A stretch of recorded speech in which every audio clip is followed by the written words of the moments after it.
Maithili express की शानदार प्रस्तुति देखना पलट के खुशी रिकॉर्डिंग स्टूडियो बलुआहा। तोहर से करे छियो प्यार, हम तोहर से करे छियो प्यार के देखना पलट के। हम पागल छियो तोहर, हम दीवाना छियो के तोहर के देखना पलट के। हम तोहर से करे छियो प्यार के देखना पलट के। हम तोहर से करे छियो प्यार के देखना पलट के।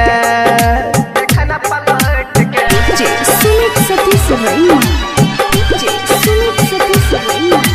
देखना पलट के। बचपन के प्यार यारी हो गे जान, कैले रहली वादा नहीं भूलबो तोरे नाम।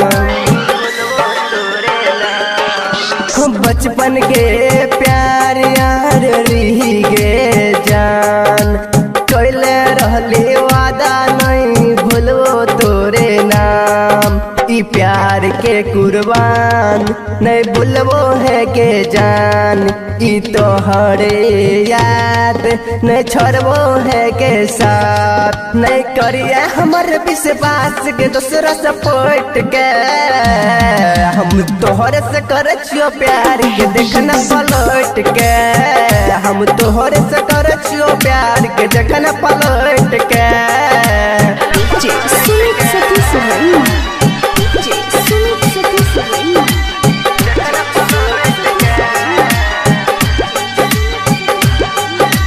हमरा सिवाय कोनो और से ना छका करी है गे, दीवाना के नहीं तू धोखा दी है गे।